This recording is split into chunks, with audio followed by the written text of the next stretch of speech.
moved in, we had everything, bags all over the place, and we had a little TV with rabbit ears on. We put it in the living room, we ordered a pizza, and we were sitting here with our son watching the astronauts land on the moon that evening. Isn't that something? We were sitting there thinking history was made, 1969. It's been here 40 years. We spent a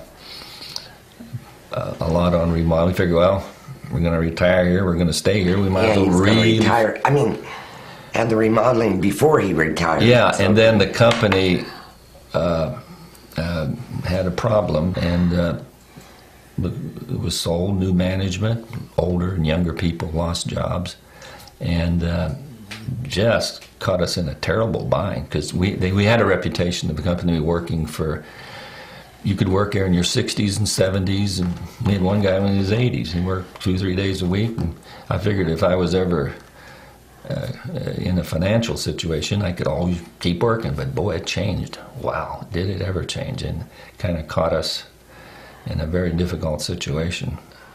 We've always been the kind of people, if you have a bill, you pay it.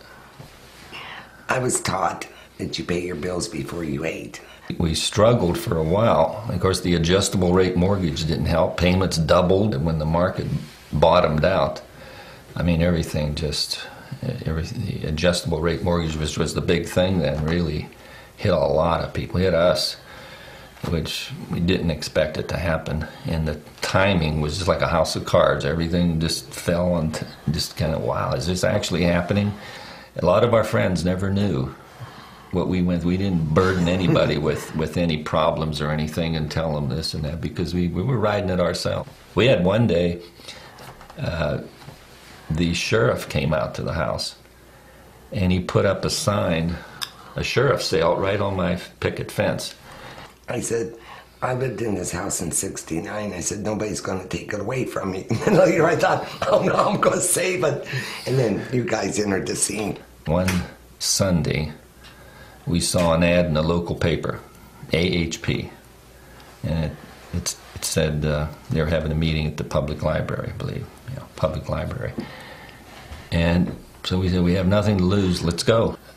We were kind of reticent at first. We just didn't think. Because we're not the kind of people who goes meetings, go to this thing, you'll get a free dinner, those things. We had to be a catch. And not only that, with everything going on that we've read and seen on TV, we were skeptical. I have a tremendous amount of faith, and once I knew what you people were like, I didn't worry. We signed up.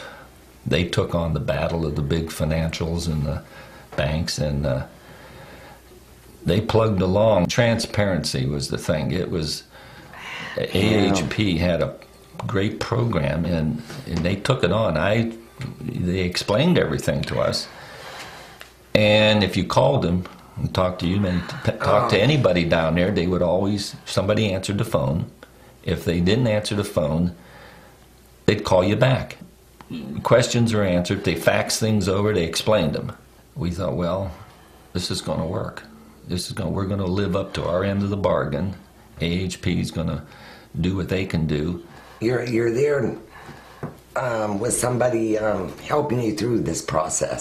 They just had a good crew, and they all understood. They just understood what you were going through. It just wouldn't have been possible. It's just plain and simple. The monthly payment is fair and within our means. We were scratching our head one day thinking, we got through this mess. Look at the millions that didn't. The fact that AHP had a program now to help you along, now that was impressive, because if they just said you signed the contract and you don't own this place, you're just a renter, and then just never hear from them again, then you'd think, well, they're actually going a step further. They want you to get it back. And they're doing these extra things. So the term American Homeowners Preservation, the preservation part is coming true. It's like they just didn't dump you out there